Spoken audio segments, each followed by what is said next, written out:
amigos! Estou novamente aqui com nossa presença ilustre, a nutricionista Pri Ricciardi, que nos traz informações maravilhosas. E no último vídeo ela nos explicou o que é a SI, que é a Síndrome do Intestino Irritável, e nos disse também quais são os sintomas clássicos. Se você não viu esse vídeo, clica aqui em cima, que tem muita informação legal.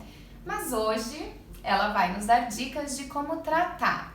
O que a gente pode fazer para melhorar? Tem algo que a gente possa fazer para melhorar? E isso é algo bacana, porque na SI, a maior parte do tratamento depende da pessoa mesmo, né? Como a gente falou, que é uma questão muito disparada pelo estresse, então é um dos tratamentos do intestino que mais envolve mudanças comportamentais, mudanças de hábito.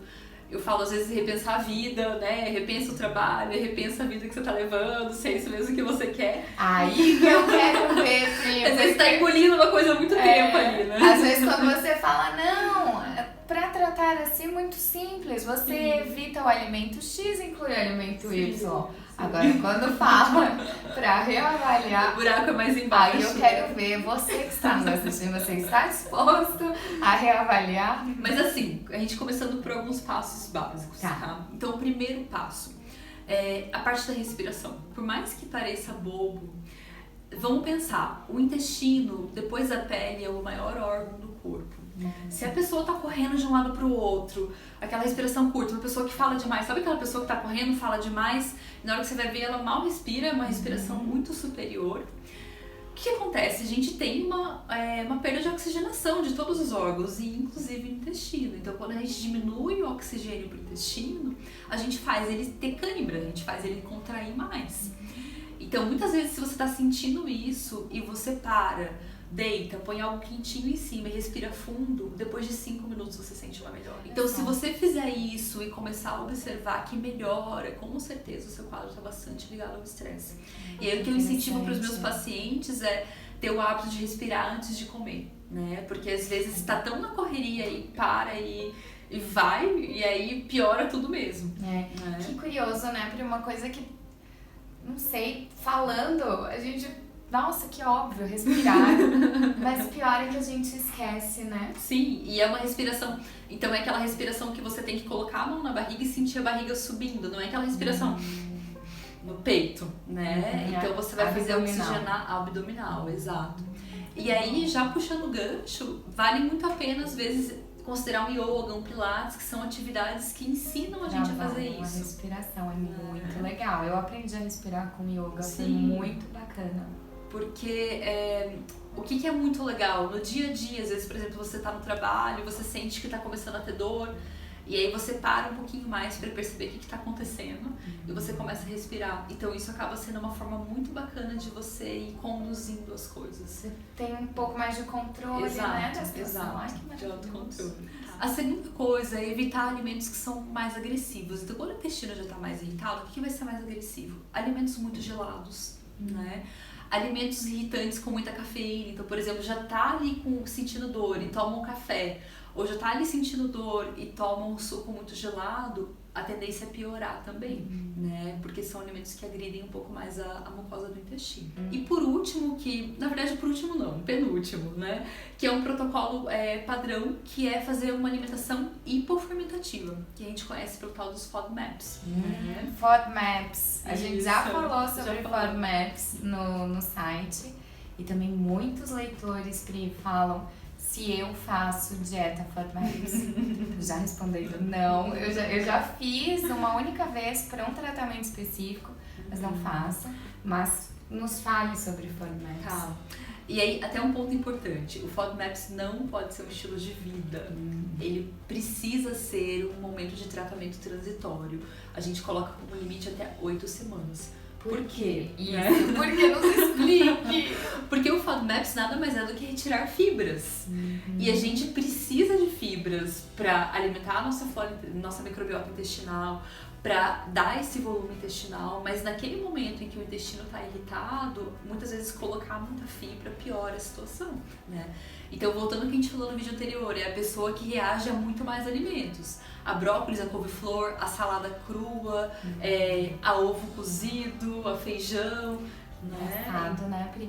E sabe o que eu acho muito curioso, assim, é uma coisa que eu normalmente falo nos meus cursos, que não tem assim um alimento que seja perfeito e maravilhoso, um alimento que seja horrível e, né, um vilão.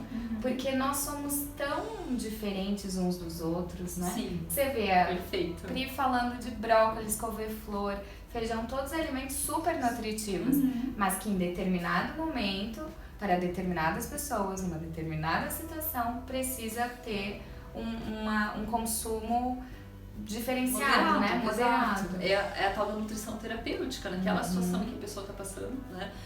Tanto é que o post lá do blog que tá lá, que eu fiz, é de um arroz aquele japonês bem cozidinho, né? Então o que eu uso muito é isso, eu falo pra pessoa comer tudo cozidinho, tudo quentinho, tudo bem morninho. suavezinho, Exato. né? Vou deixar o post aqui embaixo também na descrição, pra vocês verem qual é esse Legal, post da legal. Pri. E aí uma última abordagem, então, na medicina tradicional, o que eles usam, né, como tratamento? Eles usam tal dos antiespasmódicos, então é o que vai diminuir essa cãibra intestinal, tá?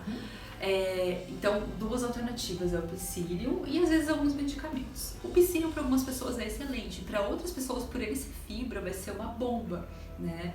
Então a pessoa vai estufar, vai prender o intestino, então você tem que considerar com muita cautela aí com acompanhamento profissional, tá? De novo, né? Como a gente já falou no vídeo da desbiose, acompanhamento profissional, né? Isso, Pri? porque às vezes fica tentando tanta coisa e sim, a informação que quem te passa ajuda bastante. Mas a ideia é mais tentar vocês se acharem no meio de tanta informação, né? E depois buscar uma ajuda. Exatamente. Algo que é antiespasmódico excelente é o hortelã-pimenta, tá? Se você quiser usar um chazinho, ele ajuda, mas o que tem comprovação nos estudos é o óleo de hortelã. Aqui no Brasil não é fácil de achar, mas em alguns países, produtos importados, a gente consegue com facilidade. E aí, considerando aquela história que eu falei da medicina chinesa, então quais são os outros padrões? O outro padrão é a gente tratar o eixo HPA. O que seria isso? O eixo que dispara o estresse. Então, a gente usar moduladores, que a gente chama de adaptógenos, né, específicos para aquele momento da pessoa, que dê uma acalmada também. Entendi. E aí, claro, esse processo digestivo, por isso que a FODMAPs é importante, porque ela ajuda no processo digestivo, mas às vezes entrar com algumas coisas que melhoram. A gente já falou também, o gengibre é um excelente, que também tem comprovação, né? Então, para começar, por exemplo, fazer um chazinho de gengibre com hortelã já vai ajudar um monte, né? Simples, mesmo sem né? medicamentos, fazendo a respiração e diminuindo aí as fibras desfermentáveis, com certeza já vai ter uma evolução muito bacana. Ai, maravilhoso, gente. Olha que dicas incríveis, gente. E super perto da nossa realidade. Nossa, né? Sempre lembrando, por favor, você que está nos assistindo, se você se identificou com esse quadro, com qualquer outro quadro que a gente coloque aqui no canal, procure acompanhamento médico, porque é muito importante, porque o médico que vai ver como você está nesse momento, né? Às vezes tem pessoas que estão com um quadro um pouco mais crítico, outras um quadro mais inicial. E para distinguir também, muitos sintomas são semelhantes de fato, então às vezes vale a pena investigar, né? Pode ser só um estresse, pode ser algo mais grave de digestão, enfim, né? De alteração celular, então é sempre bom investigar e entender o que está acontecendo. Ótimo. Pri, você falando de diferenças, tive mais uma ideia para um vídeo. Tá bom, E aí, eu acho que a gente podia fazer um vídeo explicando a diferença, bem de maneira prática, de intolerância para si. Legal, perfeito. Vamos lá. Então, bom, o pessoal que está nos assistindo já sabe se inscrever no canal, nos acompanhar nas redes sociais, porque vai vir mais vídeos maravilhosos. Sim, fiquem aguardando aí que lá vem mais um. Lá vem mais um. Muito bom, obrigada, Pri. Por nada. Até mais, gente. Tchau, tchau.